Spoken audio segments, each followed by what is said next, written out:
नमस्कार दोस्तों, स्वागत है आपके अपने YouTube चैनल पर जहां पर हम लोग हिस्ट्री की सिस्टमेटिकली तैयारी कर रहे हैं। हम यहां हिस्ट्री की चैप्टर वाइज तैयारी कर रहे हैं ताकि आप लोगों को किसी भी तरह के एग्जाम में, चाहे वो रेलवे हो, एसएससी हो, यूपीएससी हो या स्टेट पब्लिक सर्विस कमीशन हो, आपको किसी भी तरह के मल्टीपल चॉइस क्वेश्चन को फेस करने में कोई दिक्कत ना आए। पूरी इन्फॉर्मेशन यहाँ प्रोवाइड की जा रही है हर एक चैप्टर की, तो ध्यान से इसे देखें। आज हम लोग स्टार्ट करने जा रहे हैं द दिल्ली सल्तनत। मिडिवल पीरियड का ये पहला चैप्टर है और इन 5 डायनेस्टीज ने, इन 5 राजवंशों ने रूल किया था दिल्ली सल्तनत को।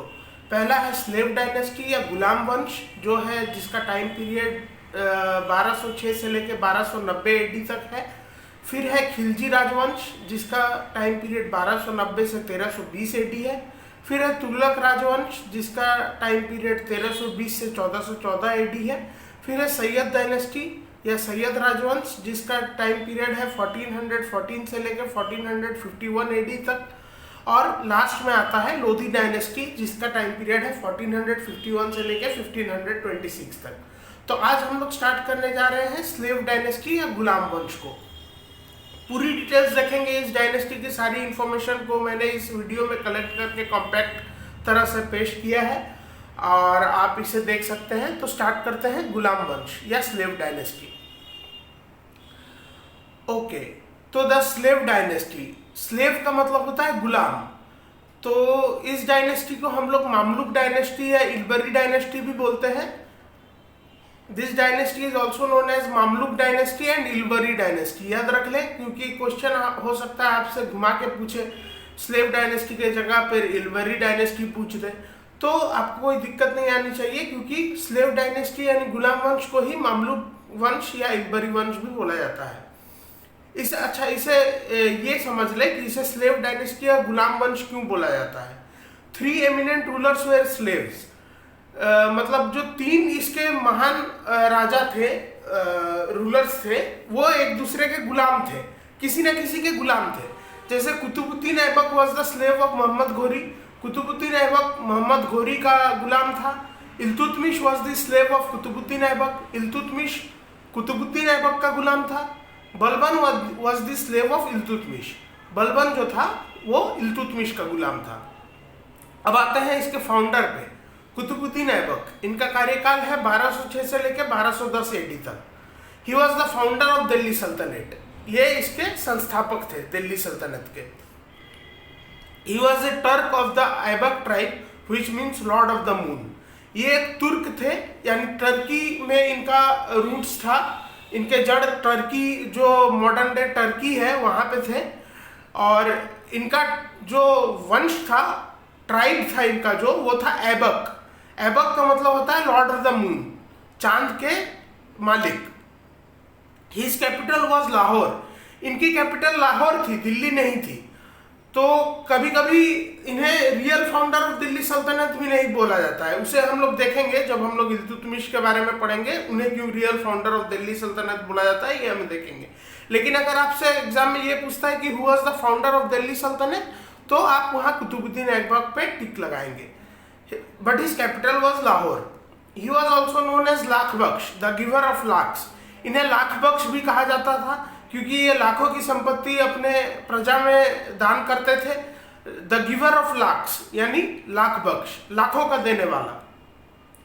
He laid the foundation of Qutub Minar in the memory of famous Sufi saint Khwaja Qutubuddin Bakhtiyar काकी, which was completed by Iltutmish. इन्होंने कुतुब मीनार की नींव रखी थी, कुतुबुद्दीन ऐबक के नाम पर नहीं। कुतुबुद्दीन ऐबक ने कुतुब मीनार की नींव रखी थी, लेकिन महान सूफी संत ख्वाजा कुतुबुद्दीन बख्तियार काकी के मेमोरी में, उनकी याद में, which was completed by Iltutmish. इसे इल्तुतमिश ने कंप्लीट किया था। कुतुबुद्दीन ऐबक ने कुतुब मीनार की नींव रखी थी, किसके याद में? तो ख्वाजा कुतुबुद्दीन बख्तियार काकी के याद में, जो एक सूफी संत हुआ करते थे। During his time period, the Turkish commander Bakhtiar Khilji invaded Bihar and Bengal and destroyed Buddhist monasteries of Nalanda and Vikramshila. इनके कार्यकाल के दौरान, कुतुबुद्दीन ऐबक के कार्यकाल के दौरान, जो तुर्की एक सेनापति थे बख्तियार खिलजी, इन्होंने बिहार और बंगाल पर आक्रमण किया और नालंदा और विक्रमशिला की बौद्ध जो मोनास्ट्रीज थी, उनके जो बौद्ध मतलब जो इंस्टीट्यूशंस थे उसे इन्होंने डिस्ट्रॉय कर दिया बख्तियार खिलजी ने। Qutubuddin Aibak constructed 2 mosques. कुतुबुद्दीन ऐबक ने 2 मस्जिदों की निर्माण कराई। एक था कुव्वतुल इस्लाम जो कि दिल्ली में है, बाय डिस्ट्रॉइंग ए जैन टेम्पल। एक जैन टेम्पल को विध्वस्त करके इन्होंने कुव्वतुल इस्लाम की नींव रखी। कुव्वतुल इस्लाम दिल्ली में है। और दूसरा था 2.5 दिन का झोपड़ा एट अजमेर, ये अजमेर में है, बाय डिस्ट्रॉइंग ए संस्कृत कॉलेज। दोनों ही मस्जिदें जो थी कुछ ना कुछ को डिस्ट्रॉय करके बनाई गई थी।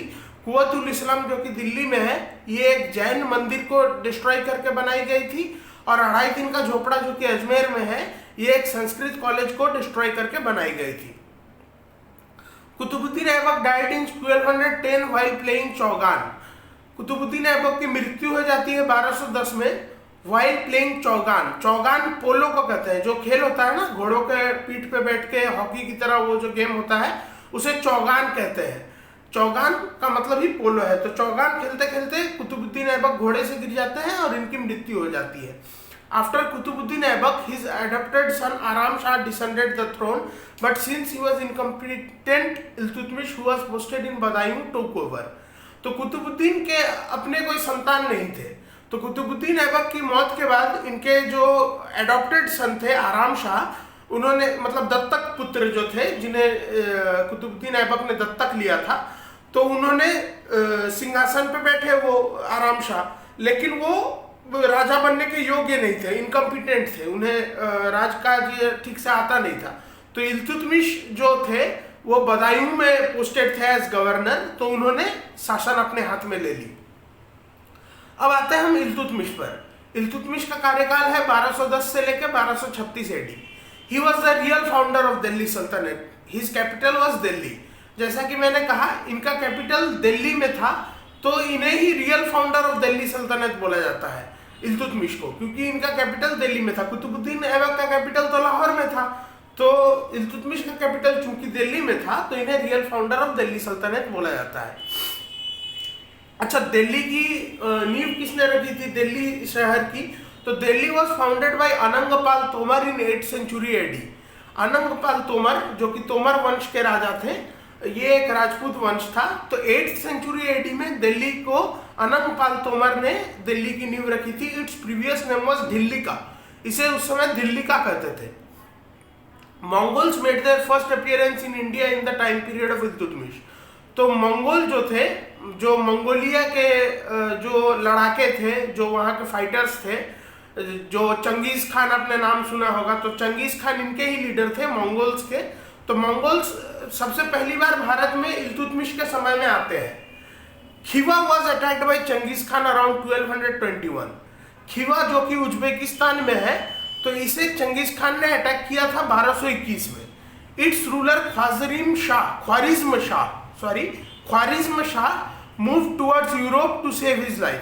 तो ख्वारिज्म शाह तो यूरोप भाग गए अपनी जान बचाने के लिए जब चंगेज खान ने आक्रमण किया। हिज सन मकबरनी मूव टुवर्ड्स इंडिया। तो उनके जो बेटे थे ख्वारिज्म शाह के, मकबरनी, वो भारत की तरफ आते हैं। On reaching the bank of river Indus he requested Iltutmish to provide him shelter. तो उन्होंने जब मकबरनी जो कि ख्वारिज्म शाह के बेटे थे, वो जब सिंधु नदी के घाट पर आते हैं, तो उन्होंने इल्तुतमिश को एक फरमान भेजा कि आप मुझे कुछ दिनों के लिए पनाह दीजिए दिल्ली में, लेकिन इल्तुतमिश ने उसे मना कर दिया। तो this is how he saved his infant kingdom from the fury of Mongols. इस तरह से उन्होंने जस्ट फाउंड जो किंगडम थी दिल्ली सल्तनत की रक्षा की मंगोल्स से, क्योंकि उन्होंने ख्वारिज्म शाह के वंशज को यहाँ पे जगह नहीं दी। Till the death of Genghis Khan in 1227, Iltutmish did not launch any military campaign. मतलब जब तक चंगेज खान की मृत्यु नहीं हो जाती है, 1227 में चंगेज खान की मृत्यु हो जाती है, उससे पहले इल्तुतमिश ने किसी भी तरह के सैन्य अभियान को अंजाम नहीं दिया था। He did not launch any military campaign till 1227. In 1228, he took a deed of investiture from Abbasid Khalifa of Baghdad. It was a formal recognition of his independent position as a sultan and as a member of World Fraternity of Islamic Kingdom. 1228 में ये Abbasid खलीफा जो कि Muslims के head होते थे उस समय, तो खलीफा, बगदाद के राजा को खलीफा बोलते थे। तो अब्बासिद खलीफा उस समय चल रहा था, अब्बासिद वंश का कैलिफेट था। तो 1228 में इल्तुतमिश अब्बासिद खलीफा से एक डीड ऑफ इन्वेस्टिचर लेते हैं। डीड ऑफ इन्वेस्टिचर क्या होता है कि it was a formal recognition of his independent position as a सुल्तान।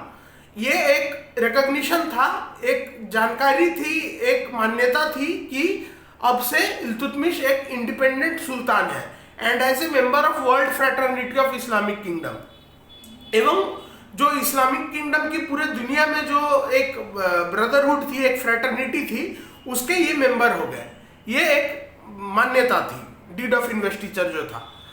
तो he established a monarchial form of government and organised a governing class Chalisa, group of 40। तो जो इल्तुतमिश थे, इन्होंने एक मतलब राजशाही वंश की तरह राजवंश को चलाना शुरू किया, और एक गवर्निंग क्लास, एक लोगों का एक सेक्शन बनाया, 40 लोगों का एक ग्रुप बनाया, जिसे चालीसा कहते थे या तुर्कानी चहलगानी भी कहते थे। तो ये उस समय से राजपाट को देखेगी, राजा होगा, उसके नीचे चालीसा होगा, और चालीसा राजपाट को कैसे चलाया जाए इस बात पर विचार करेगी। तो इसे तुर्कानी चहलगानी भी कहते थे या चालीसा भी कहते थे। ये एक गवर्निंग क्लास था, राजा को हेल्प करने वाला एक governing class. He divided his empire into many big and small इक्ताज। इक्ता जो होते थे वो प्रोविंसेस को बोला जाता था इक्ता। अलग अलग प्रोविंसेस में बटे हुए होते थे, पूरे एम्पायर को बांट रखा था इन्होंने, और एक प्रोविंस को एक इक्ता कहा जाता था। Iqta is an assignment of land in lieu of salary, मतलब इक्ता के बदले में जो इक्ता को संभालने वाला होगा उसे सैलरी दी जाएगी। ठीक है। He introduced two basic coins, silver टंका एंड कॉपर जितल। तो इल्तुतमिश ने ही 2 बेसिक कॉइन्स को इंट्रोड्यूस किया, एक था सिल्वर का टंका, चांदी का टंका, और कॉपर का जितल, कॉपर का जितल और सिल्वर का टंका। तो he was a patron of art and literature. Iltutmish art and literature को बहुत पसंद करते थे, कला एवं साहित्य को।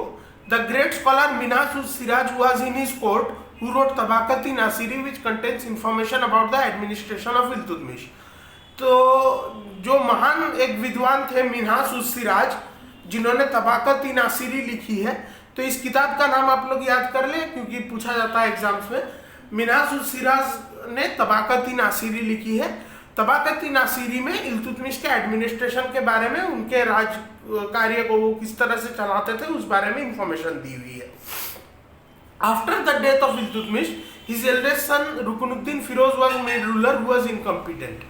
फिर से एक बार एक इनकम्पिटेंट राजा आता है इल्तुतमिश की मौत के बाद। इनके जो सबसे बड़े बेटे थे रुकुनुद्दीन फिरोज, उन्हें राजा बनाया जाता है, लेकिन ही वॉज इनकम्पिटेंट, मतलब वो राजपाट को संभालने के काबिल नहीं थे।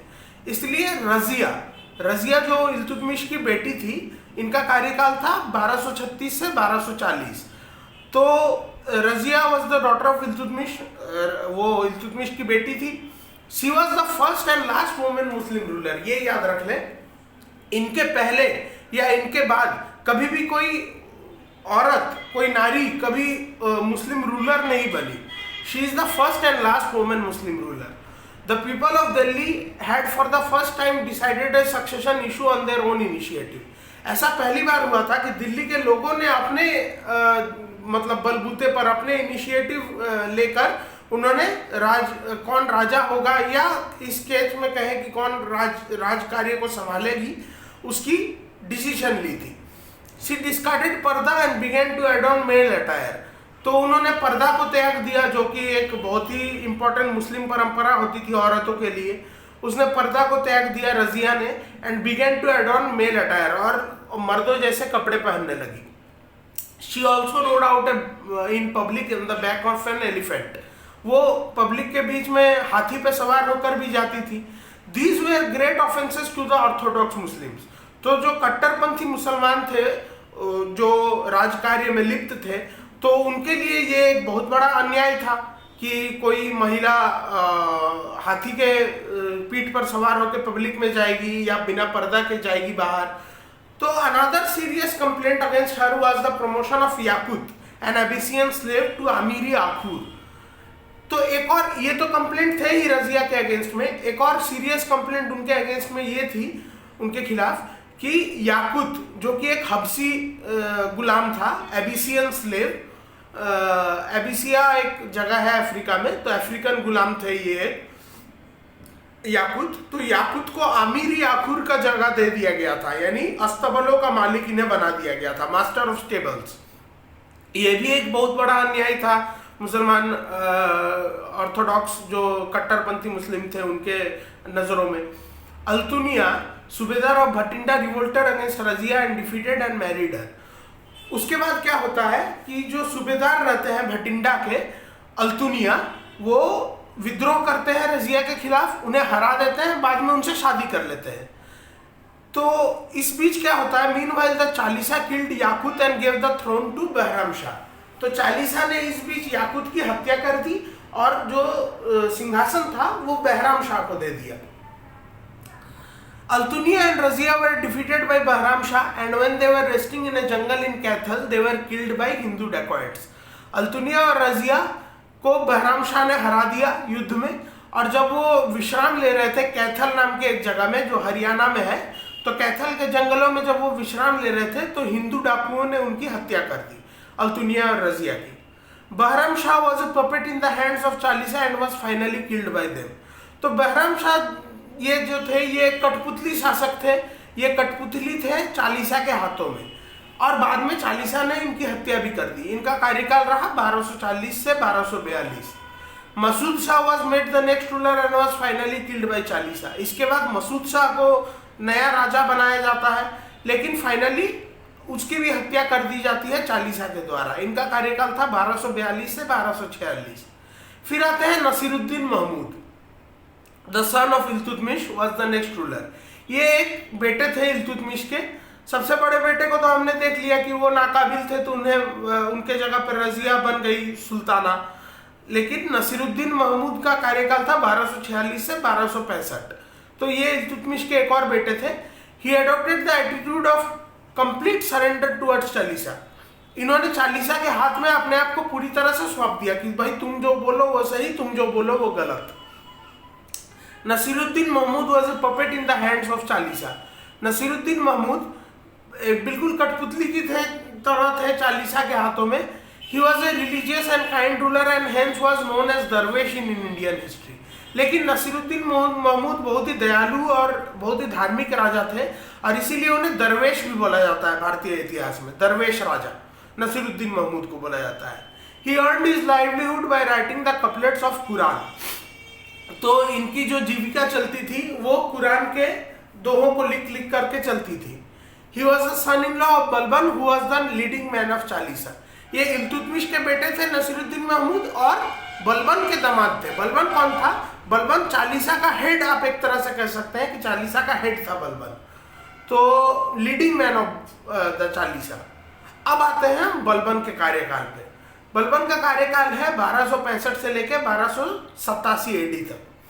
He took the title of Zillul Allah, which means the shadow of God on earth. इन्होंने जिल्लुल अल्लाह का खिताब अपने लिए चुना, जिसका मतलब होता है shadow of God on the earth, और मतलब पृथ्वी के ऊपर भगवान की है या अल्लाह की छाया। जो राजा होगा वो मतलब डिवाइन ओरिजिन ऑफ किंगशिप जिसे कहते हैं थ्योरी में, कि राजा एक डिवाइन अवतार है अल्लाह का, उसका परछाई है अल्लाह का। तो जिल्लुल अल्लाह का किताब उन्होंने लिया अपने लिए। Balban called himself as the right hand of Khalifa. इन्होंने अपने आप को खलीफा का दाया हाथ भी बोला, राइट हैंड ऑफ खलीफा बोला इन्होंने अपने आप को। और तुर्की में इसे कहते हैं नासिर मीर उल मोमिन। ही प्रोव द मोनार्कियल फॉर्म, कि राजा का बेटा ही राजा बनेगा, ये एक जो मोनार्कियल फॉर्म चला रहा था इसे इन्होंने तोड़ दिया। ही इंट्रोड्यूस 2 पर्शियन कोर्ट रिचुअल्स, और 2 फारसी कोर्ट रिचुअल्स को इन्होंने इंट्रोड्यूस किया। कोर्ट रिचुअल्स क्या होता है कि जिन्हें राज दरबार में माना जाएगा। एक था सिजदा, जिसका मतलब होता है कि राजा को देखते ही जमीन पे सो जाओ, एंड दूसरा था पैबोस, तो किसिंग द मोनार्क्स फीट, राजा के चरणों को चूमो। तो सिजदा और पैबोस ये दो पर्शियन रिचुअल्स थे, ये भारत के नहीं थे, याद रख लिए, फारस के दो रिचुअल्स थे, दो रीति रिवाज थे जिन्हें बलबन ने इंट्रोड्यूस किया भारत में। He introduced a Persian new year festival Navroz, इन्होंने नवरोज का भी मनाना शुरू किया। नवरोज एक न्यू ईयर फेस्टिवल होता है फारसियों का, तो इसको भी इन्होंने मनाना शुरू किया बलबन ने। He made a military department Diwani Arz to safeguard from Mongol invasion, खासकर मंगोल इन्वेशन से बचाने के लिए एक खास मिलिट्री का तबका इन्होंने बनाया जिसे दीवानी अर्ज कहते हैं, Diwan e Arz. Balban followed the policy of blood and iron and in his court nobody was allowed to smile. तो बलबन ने बहुत ही कड़े हाथों से राज कार्य संभाला, ब्लड एंड आयरन की पॉलिसी जिसे कहते हैं, एंड मतलब उनके दरबार में किसी को हंसने तक की अनुमति नहीं थी। In 1285 his eldest son Mohammad died during Mongol invasion. 1285 में क्या होता है कि इनके जो सबसे बड़े बेटे होते हैं बलबन के, मोहम्मद, उनकी मृत्यु हो जाती है मंगोल इन्वेशन के दौरान। मंगोलों से युद्ध करते करते इनकी मृत्यु हो जाती है। द ग्रेटेस्ट पर्शियन पोएट अमीर खुसरो, अमीर खुसरो को याद रख लें, पैरट ऑफ इंडिया या तूते हिंद भी कहा जाता है। द ग्रेटेस्ट पर्शियन पोएट अमीर Khusro was in his court. तो मोहम्मद जो थे, जो बलबन के बेटे थे, वो इनकी हेल्प करते थे अमीर खुसरो की, और ये इसी कोर्ट, इसी दरबार में रहते थे और अपना काम करते थे। ये सबसे महान पर्शियन या फारसी कवि थे अमीर खुसरो। इन्हें तूते हिंद या पैरट ऑफ इंडिया कहा जाता है, ये याद रख लें। Before Balban's death, Kai-Khusraw was nominated as the successor. The Kotwal of Delhi Fakhruddin threatened him and he had given his throne to Kaikubad. Balban की मृत्यु के पहले क्या होता है कि Kai-Khusraw को नॉमिनेट किया जाता है कि यही अगले राजा होंगे, उन्हें चुना जाता है। लेकिन जो कोतवाल थे दिल्ली के फखरुद्दीन, उन्होंने इन्हें धमकी दी Kai-Khusraw को, और Kai-Khusraw ने अपनी सत्ता Kaikubad को दे दी। Instead of attending to state work, Kaikubad wasted his time in wine and women. तो क्या होता है कि राज कार्य करने की जगह पे Kaikubad जो थे, जिन्हें राजगद्दी मिली, वो औरतों में, शराब में, इस तरह की अलग अलग तरह की खराब आदतों में अपना समय नष्ट करने लगे। At last he was paralyzed and laid down helplessly in his palace. Last में क्या होता है कि इन्हें लकवा हो जाता है और वो हेल्पलेसली अपने महल में पड़े रहते हैं, सोए रहते हैं बस। Therefore the nobles raised on throne his 2-year son Qumars. तो Kaikubad के 2 साल का जो बेटा था उसे ही राजा बना दिया गया, क्यूमर्स उसका नाम था। जो चालीसा तो डिसमेंटल कर दी थी बलबन ने, चालीसा को खत्म कर दिया था, लेकिन जो नोबल्स थे, जो राज दरबार के कर्मचारी थे, जो वो नोबल्स को क्या कहते हैं, मतलब जो महान लोग थे जो राज दरबार के कार्य को करते थे, तो उन्होंने क्यूमर्स को 2 साल का जो बच्चा था उसे ही राजगद्दी पर बैठा दिया। In 1279 subedar of Bengal Tughril Khan revolted against Balban. In 1279 में क्या होता है कि जो सूबेदार ऑफ बंगाल थे, बंगाल के सूबेदार तुगरिल खान, उन्होंने विद्रोह किया बलबन के against. This was the first revolt of a slave against his master. ऐसा पहली बार हुआ था कि कोई गुलाम अपने मालिक के खिलाफ विद्रोह कर रहा था। तो Tughril Khan was defeated and killed by Balban and the responsibility was given to his second son Bughra Khan. Tughril Khan को बलबन ने युद्ध में हरा दिया और उसकी हत्या कर दी, और जो ये जिम्मेदारी थी बंगाल की सूबेदारी की, वो अपने दूसरे बेटे बुगरा खान को दे दिया। Kai-Khusraw जो था, जिसकी हम लोग बात कर चुके हैं कि जिसे दिल्ली के कोतवाल ने धमकी दी तो उन्होंने Kaikubad को थ्रोन दे दिया। तो Kai-Khusraw was the son of Mohammad Khan. Mohammad Khan वो थे जो मतलब मंगोल इन्वेशन के दौरान जो मारे गए थे, बलबन का वो बेटा मोहम्मद खान। मोहम्मद खान का बेटा था Kai-Khusraw and Kaikubad was the son of Bughra Khan. Balban के दूसरे बेटे का, जो जिन्हें सूबेदार ऑफ बंगाल बनाया गया था, बुगरा खान, बुगरा खान के बेटे थे Kaikubad, और मोहम्मद खान जिनकी हत्या मंगोलों ने कर दी, उनके बेटे थे Kai-Khusraw। ये याद रख लें।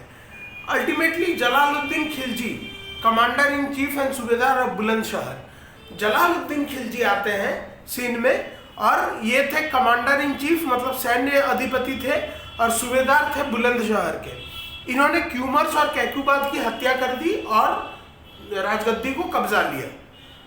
तो और इन्होंने एक नई डायनेस्टी शुरू करी जिसका नाम था खिलजी डायनेस्टी। उसे अगले लेक्चर में हम लोग देखेंगे। This event is known as the Khilji revolution. इसे ही खिलजी आंदोलन कहा जाता है, जो उन्होंने हत्या कर दी क्यूमर्स और कैक्यूबाद की और बाद में राजगद्दी को कब्जा लिया और नए वंश की स्थापना की, खिलजी वंश की। तो देखेंगे दोस्तों खिलजी वंश को नेक्स्ट लेक्चर में। आशा करता हूँ आप लोगों को ये लेक्चर पसंद आया। अगर पसंद आया हो इसे लाइक और शेयर करें, और अगर आपने चैनल को अभी तक सब्सक्राइब नहीं किया है तो प्लीज़ चैनल को सब्सक्राइब कर लें ताकि हर वीडियो की नोटिफिकेशन आप तक पहुंचती रहे। तब तक के लिए तैयारी करें अच्छे से और stay healthy and God bless you all.